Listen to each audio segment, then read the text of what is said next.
Centralised development, decentralised development ఈ రెండిట్లలో ఒక్కొక్కళ్ళది ఒక్కొక్క విధానం ఉంటుంది. అమరావతి కేంద్రీకృత అభివృద్ధి అన్నటువంటిది చంద్రబాబు గారి ఫార్ములా. హైదరాబాద్ కేంద్రీకృత అభివృద్ధి నాడు చేసినందువల్లనే ఇవాళ తెలంగాణ బ్రతుకుతుంది. అట్లాగే అమరావతి కేంద్రీకృత అభివృద్ధితో సంపాదించగలం అన్నటువంటి చంద్రబాబు గారి వ్యూహం. అదే సందర్భంలో అభివృద్ధి వికేంద్రీకరణ జరగాలి, దానికి తోడు తక్కువ ఖర్చుతో ప్రయోజనం అన్నటువంటిది విశాఖ కేంద్రీకృత అభివృద్ధి అయితే బెటర్ అన్నటువంటిది జగన్మోహన్ రెడ్డి ఫార్ములా. ఇందులో జగన్మోహన్ రెడ్డి ఫార్ములా ఫెయిల్ అయ్యింది.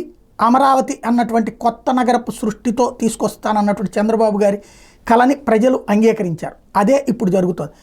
అయితే రాజధాని ఏర్పాటైపోయాక భూములు ఉంటాయా అంటే కష్టమే. ఇప్పుడే చుట్టుపక్కల భూములన్నీ కోట్ల రూపాయల ధరలు చెప్పి కొంటున్నటువంటి రోజులలో భవిష్యత్తులో రాజధానిలో భూమి కావాలంటే ఇవాళ హైదరాబాద్లో ఆ రోజుల్లో 4 లక్షలకో 10 లక్షలకో తర్వాత 1 కోటో 2 కోట్లకో భూమి దొరికేది ఎకరం. ఇవాళ చూస్తే ఓ ఎకరం కావాలంటే 100 కోట్ల రూపాయలు. రేపు రాజధాని ఇక్కడ కూడా అమరావతి డెవలప్ అయ్యాక అది కష్టమవుతుంది. అప్పుడు కొత్త సంస్థలు రావాలంటే రాజధాని ప్రాంతంలో పెట్టాలంటే భూమి ఉండదు.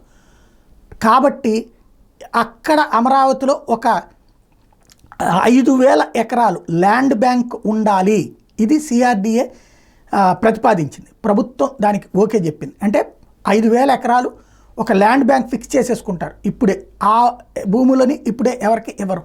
వాటిని భవిష్యత్తులో ఏదైనా బడా సంస్థలు వస్తానంటే ఎప్పుడైనా సరే నీళ్లున్న చెరువులోకే చేపలు వస్తాయి, అదే కప్పలు వస్తాయంటారు కదా, అట్లాగా అభివృద్ధి చెందాక అమరావతికి వద్దామని ఎవరైనా ప్రయత్నిస్తే అప్పుడు భూములు లేవని చెప్పే కంటే కూడా భూముల్ని అందుబాటులోకి తీసుకురావాలన్నటువంటి ఎత్తుగడని సిఆర్డీఏ వేయటం, దాన్ని అంగీకరించింది ప్రభుత్వం.